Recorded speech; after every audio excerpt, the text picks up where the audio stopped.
Bonjour et bienvenue sur DataGen, le podcast qui permet de comprendre les stratégies data des plus belles startups en France. Je suis Robin Conquier et dans chaque épisode, j'invite un spécialiste de la data pour décortiquer les problématiques de sa boîte. Comment est-ce que du coup on mesure la performance d'un canal d'acquisition ? À la fin, ce qui est important, c'est de comparer la valeur qu'on tire d'un client en moyenne par canal, donc sa lifetime value, en comparaison au coût de son acquisition, donc son CAC. Et donc pour ça, on va regarder un ratio qui est LTV sur CAC par canal d'acquisition en moyenne. Le sujet que j'ai eu, c'est qu'on n'avait pas du tout de solution toute faite pour nous permettre d'attribuer un canal d'acquisition chaque client, donc de traquer vraiment qui venait d'où, et ensuite quels étaient les comportements de ces clients en fonction d'où ils venaient. C'est pour ça que j'ai vraiment créé une data architecture adaptée et une transformation des données, une data visualisation qui nous permettent de traquer ça. Avant de commencer, j'ai une petite news à vous partager. Tous les head of data que je rencontre me disent que leur problème numéro 1, c'est de recruter des bons profils data. Ça revient dans presque tous les épisodes. Et comme je suis convaincu qu'il y a plein de super profils parmi vous, j'ai décidé de vous mettre en relation directement avec eux. Si vous êtes à la recherche de votre prochaine aventure, vous pouvez m'écrire par email, je le mets dans la description. Pas besoin de postuler, partagez-moi le lien de votre LinkedIn, dites-moi quel type de poste vous intéresse. Comme ça, je vous mettrai en relation avec les head of data que je rencontre dès qu'ils ont un poste adapté à ce que vous cherchez. Voilà, fin de la parenthèse, je vous souhaite un bon épisode. Alors aujourd'hui, je reçois Camille, qui est Head of Business Intelligence chez 900care. On va parler de pas mal de sujets, notamment 900care, de ses chantiers principaux et surtout d'un de ses plus gros challenges, à savoir l'analyse détaillée de la rétention sur un modèle d'abonnement. Hello Camille, ça va ? Très bien, salut Robin. Est-ce que tu peux nous en dire un peu plus sur 900care pour commencer ? Oui, avec plaisir. Alors 900care, c'est une marque d'hygiène beauté qui existe depuis presque 2 ans, qui a été cofondée par Aymeric et Thomas. Et donc, on a des produits sains, made in France et surtout tous rechargeables. Donc, lors de votre premier achat, vous recevez un flacon et une recharge, puis uniquement des recharges pour les achats suivants. Pour prendre un exemple très concret, je vais prendre celui du gel douche. Donc, un gel douche standard, il y a 90% d'eau. À cause de l'eau, on est obligé de le transporter dans une bouteille en plastique. Donc, quand tu achètes un gel douche, tu achètes de l'eau que tu as déjà chez toi, emballée dans du plastique, que tu vas jeter pour acheter de nouveau exactement la même bouteille. Donc, chez 900care, on a une solution super pragmatique pour répondre à cette absurdité. On compacte tous les ingrédients actifs dans une poudre, qu'on peut donc conditionner dans du carton. Et chez toi, tu prends ta bouteille réutilisable, tu as de l'eau chez toi, donc tu ajoutes de l'eau. Et cette innovation ne coûte pas plus cher que les produits de grande distribution parce qu'on vend nos produits à 3,50 € par gel douche. Et donc, on décline cette logique pour tous les produits de la salle de bain. Donc, on a le gel douche dont je viens de vous parler, mais on a aussi une mousse nettoyante pour les mains, un dentifrice sous forme de pastille à croquer, un déodorant rechargeable en stick, une eau micellaire, un bain de bouche et tous les autres essentiels de la salle de bain qui sont bien sûr en développement. Ça a fait beaucoup de sens en fait en termes d'équation économique pour le e-commerce parce que c'est 10 fois plus léger qu'un équivalent avec de l'eau. Donc ça prend aussi 10 fois moins de place, c'est hyper facile et peu coûteux à transporter, ça passe dans la boîte aux lettres. Et donc c'est pour cette raison que notre principal canal de distribution chez 900care, c'est notre site e-commerce, donc 900.care. Sur lequel on propose nos produits en abonnement. Et donc ça peut surprendre un peu au début, mais l'abonnement, c'est un mécanisme qui est très adapté à notre marché et à nos produits. Tout d'abord parce que l'achat des produits d'hygiène est récurrent. Donc comme je disais, en fait, on consomme, on rachète exactement, généralement, toujours le même gel douche ou le déodorant à la même fréquence. Et il n'y a absolument aucun intérêt de se déplacer ou de se reconnecter sur un site pour rechoisir le même produit à chaque fois. Et deuxièmement, les recharges passent dans la fente de la boîte aux lettres et donc on peut se greffer à la tournée du facteur sans avoir la livraison de colis à aller chercher dans un point relais à l'autre bout de la ville. Du coup, comme vous êtes sur abonnement et sur un modèle e-commerce, vous n'avez pas de sales, mais je trouve que tu pitches très bien. On voit en tout cas que tu es convaincu par le modèle et par on va dire, l'impact positif pour la société. Excuse-moi, je t'ai coupé. Ouais, non, c'est vrai que comme tout ça, ça fait beaucoup de sens, c'est hyper cohérent. Du coup, c'est vrai que c'est assez facile à pitcher. On n'a pas besoin de faire des grandes pirouettes pour s'en sortir. Donc, c'est hyper logique. Et peut-être pour donner quelques ordres de grandeur aux auditeurs, on a réalisé une levée de fonds de 10 millions d'euros en juin 2021. On est une équipe de 25 personnes et on a une base d'abonnements et d'abonnés qui croît aujourd'hui de façon exponentielle avec plusieurs dizaines de milliers d'abonnés à nos produits. Et on a une communauté qui suit notre aventure sur Instagram avec 80 000 abonnés. Donc voilà, on est en très forte croissance en ce moment et on a vraiment l'ambition d'avoir un impact écologique important. Donc ça passe par des prix hyper accessibles, comme je le disais, mais aussi une très forte croissance, un volume important pour pouvoir toucher le plus de monde possible. Comment tu t'es retrouvé Head of Business Intelligence chez 900K ? J'ai fait un parcours classique de bon élève, donc prépa puis école de commerce. Donc c'est d'ailleurs là qu'on s'est rencontrés avec Robin. J'ai travaillé 3 ans dans un cabinet de conseil en stratégie qui s'appelle Advancy, donc d'abord à Sydney puis ensuite à Paris. Et ce qui m'a guidée tout au long de ce chemin, c'est la curiosité et la diversité des sujets abordés. Donc voilà, en prépa, on découvre des choses fantastiques sur plein de sujets différents. En cabinet de conseil aussi, on change super fréquemment d'industrie, de problématiques. Donc j'apprenais énormément. Mais j'avais une envie grandissante de rejoindre une startup super early stage pour pouvoir vraiment construire, sortir un projet de terre. Et ça faisait plusieurs années que je suivais les innovations de l'industrie cosmétique. Je mourais d'envie de rejoindre ce marché. Et donc, quand j'ai vu la campagne de crowdfunding de 900K, j'ai directement écrit à Aymeric et Thomas, puisqu'en fait, ils ont commencé leur aventure par une campagne de crowdfunding qui a eu un impact assez massif. Donc, je leur ai écrit, je leur ai dit, j'adore votre concept, c'est hyper puissant, est-ce que je peux vous rejoindre ? Et donc, on avait commencé à discuter. Et donc, dès qu'ils ont levé leur fonds, ils m'ont appelé pour me dire est-ce que tu veux être Head of Business Intelligence chez 900K ? C'est un rôle qui paraît très adapté, donc viens nous rejoindre. Et donc, j'ai pas hésité une seconde. Excellent.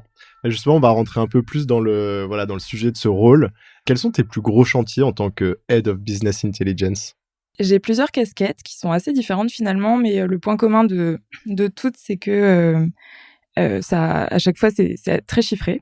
Donc, j'ai une première casquette qui est de m'assurer qu'on prenne les meilleures décisions rationnelles grâce à la donnée. Donc ça, c'est vraiment toute la partie BI et data architecture.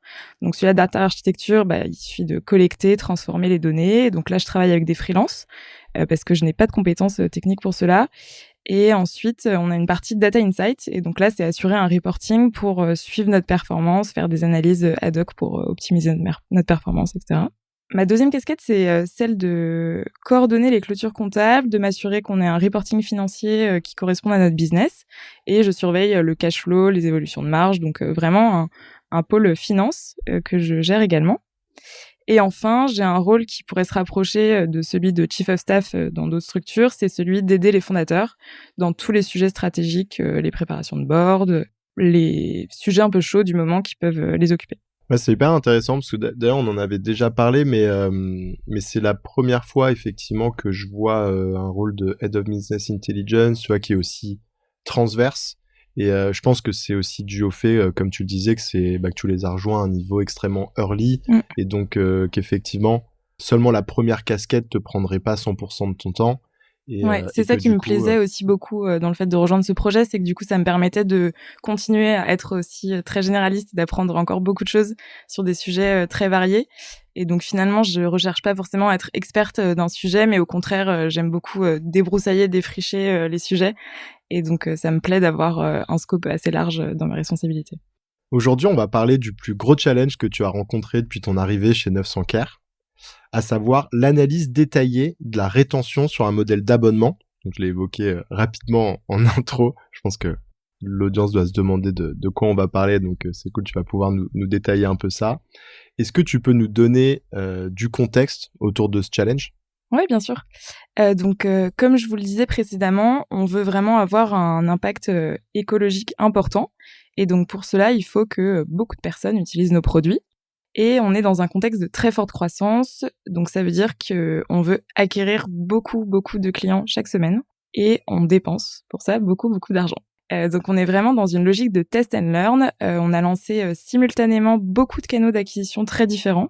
Donc bien sûr le online avec Google Search, YouTube, Facebook, Insta, que tout le monde connaît. On a également fait une campagne télé. On a testé l'influence via des micro-influenceurs et des macro-influenceurs. On a testé un pop-up. On a des stands dans des événements, on fait des partenariats avec des discounters comme Showroom Privé, VP, etc. Donc dans Test and Learn, il y a Test, mais il y a aussi Learn. Et donc c'est là que j'interviens parce qu'on voulait mesurer la performance de chacun de ces canaux pour prioriser les plus efficaces. Ensuite, comment est-ce que du coup on mesure la performance d'un canal d'acquisition ?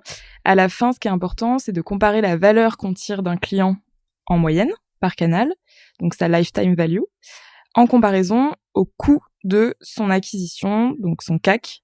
Et donc pour ça, on va regarder un ratio qui est LTV sur CAC par canal d'acquisition en moyenne. Donc la lifetime value, elle dépend du panier moyen, elle dépend beaucoup de la rétention, donc quelle est notre capacité à garder abonnés les clients dans le temps par canal.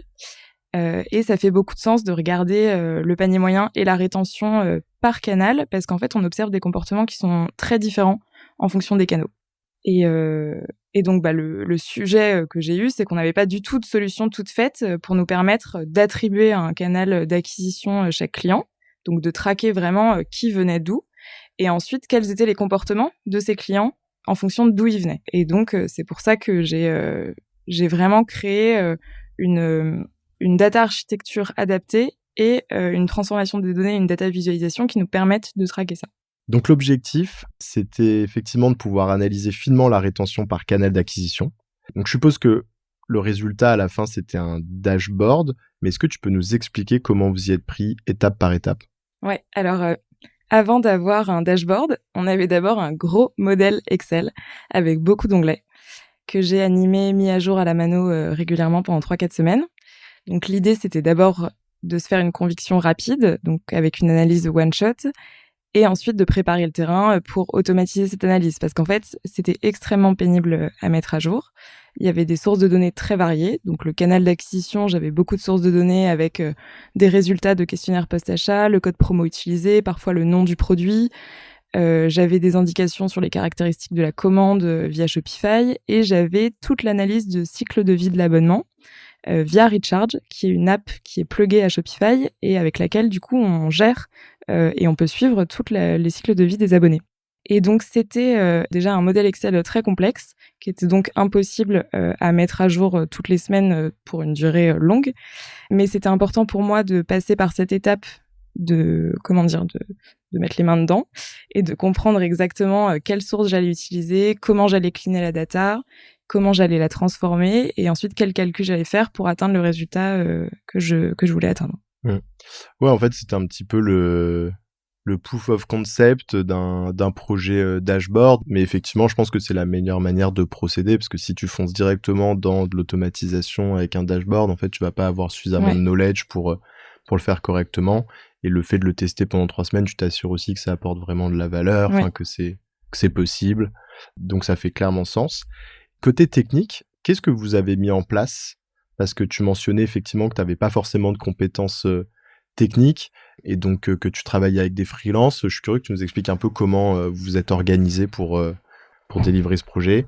Donc, je n'ai effectivement aucune compétence en data science ou code et on n'a personne en interne pour le faire. Donc, sur toute la partie data architecture, je travaille avec des freelances. On utilise un outil qui s'appelle Funnel pour transformer, classer les données. Ils ont un outil assez intuitif pour créer des dimensions à partir de certains critères. Donc moi, je peux le manipuler très facilement. Et ça me permet notamment de dire si le client a utilisé tel code promo, alors il vient de tel canal d'acquisition. Et ça, je peux vraiment le mettre à jour super facilement. Ça ne nécessite pas de compétences en data science. On utilise également Google BigQuery pour faire tous les calculs de rétention. Et on consomme et on visualise les données sur un Power BI. Donc, pour construire toute cette data architecture, j'ai travaillé avec des freelances que je pouvais briefer de façon assez claire, justement parce que j'avais réussi à faire ce modèle précédemment, et qui étaient vraiment force de proposition sur toute la partie calcul et optimisation de la data architecture. Donc, c'est important d'avoir confiance dans les personnes avec lesquelles on travaille. Là, je pense que j'ai eu de la chance sur les personnes avec qui j'ai pu travailler. Et d'ailleurs, je les sollicite toujours régulièrement pour améliorer et continuer de créer de nouveaux dashboards sur Power BI. Quelles sont les plus grandes difficultés que vous avez rencontrées dans le cadre de ce projet ? Alors, c'est peut-être le fait qu'on a On n'attend pas d'avoir des données clean pour les consommer. Et en fait, je suis sans cesse en train de me demander ce qui peut polluer les données, comment je devrais les traiter différemment. Donc, pour prendre un exemple concret, aujourd'hui, on essaye d'augmenter le nombre de produits par panier avec des opérations de phoning. Donc, le service client rappelle parfois des clients en leur proposant des nouveaux produits. Et en fait, ça, c'est quelque chose qu'on n'arrive pas à lire ensuite dans Shopify et dans Recharge. Et donc, il faut que je mette en place un tracking spécial. Mais en fait, en parallèle, du coup, les dashboards ne savent pas qui a ces opérations. Et donc, forcément, on a certains chiffres qu'il faut interpréter différemment. Ou en tout cas, il faut avoir conscience qu'on a des biais et connaître ces biais-là pour pouvoir faire les bonnes analyses. Tu peux nous donner des exemples de décisions business qui ont été prises grâce à ces analyses ? Ouais. Le but, c'était vraiment de segmenter les canaux entre ceux qu'on devait arrêter et ceux sur lesquels on devait accélérer, compte tenu de la rétention qu'on avait sur ces différents canaux. Donc, on a vraiment dépriorisé, par exemple, la communication payante sur l'influence avec les gros influenceurs, parce qu'en fait, on s'est aperçu qu'on ne retenait pas les clients qu'on avait acquis grâce aux influenceurs. On avait fait cette tentative parce qu'on s'était dit qu'on allait chercher une cible plus large, qui ne nous connaissait pas forcément. Mais en fait, on s'est rendu compte que c'était des clients qui étaient très attirés par la promo qui était donnée justement par les influenceurs et qui n'avaient pas forcément d'affinité avec l'écologie plus que ça, qui du coup ne se désabonnaient aussitôt qu'ils s'étaient abonnés. Ok, hyper intéressant. C'est vrai que parfois on est tenté lorsqu'on veut aller toucher effectivement une audience plus large, de passer sur un canal qui est un petit peu plus mass market. Exactement. Parce que ça va être aussi une manière d'aller récupérer des gens qui sont dans notre cible. Mais c'est vrai qu'en termes de retour sur investissement, en revanche, je pense que c'est pas forcément ce qu'il y a de plus intéressant. Et par exemple, tu parlais de la télé. Vous avez pas eu le même problème sur la télé, du coup, parce que c'est quand même très large comme canal. Alors la télé, il y avait un double objectif qui était un objectif de notoriété pour se faire connaître et aussi un objectif d'acquisition, puisqu'on est trop petit pour se permettre de faire juste de la notoriété. On a été assez agréablement surpris des retours qu'on a eu sur la télé, puisqu'on a eu quand même énormément de nouveaux clients grâce à cette campagne-là, et on retient ces clients assez bien. Donc finalement, c'est quand même plutôt une opération qui est positive d'un point de vue d'acquisition et de rétention. Néanmoins, c'est quand même un coût qui est très très important. C'est plusieurs centaines de milliers d'euros qu'on a mis dans cette campagne. Donc, c'est pas forcément quelque chose qu'on va reproduire tout de suite, ou en tout cas pas dans les mois à venir, étant donné les impacts financiers que ça génère. Ok, c'était un objectif un peu différent. Et la dernière fois qu'on avait échangé, tu avais mentionné que ce projet dont tu as parlé aujourd'hui était clé pour aller réconcilier votre North Star Metrics. Donc, je pense que la North Star Metrics, c'est la métrique que tu évoquais tout à l'heure. Donc, c'est le coût d'acquisition client sur la long-term value du client. C'est marrant parce que ce concept de North Star Metrics, il est quand même utilisé un peu à toutes les sauces. Pour ceux qui seraient pas familiers, c'est un concept, je pense, qui vient surtout des startups de tech de la Silicon Valley, comme Facebook, Google, etc., qui préconisent en fait de réussir à englober les objectifs les plus importants de l'entreprise dans une seule métrique, et ça permet d'aligner toute l'entreprise sur un objectif commun. Et c'est vrai qu'au final, dans mes échanges que j'ai pu avoir avec les invités sur ce podcast, on en a rarement parlé de ce concept. Est-ce que tu peux nous expliquer le choix de cette North Star Metrics chez 900 Care et peut-être nous raconter comment vous l'utilisez en pratique? Ouais. Alors déjà, c'est vrai que pour donner un peu de contexte, chez 900 Care, on est effectivement très focus.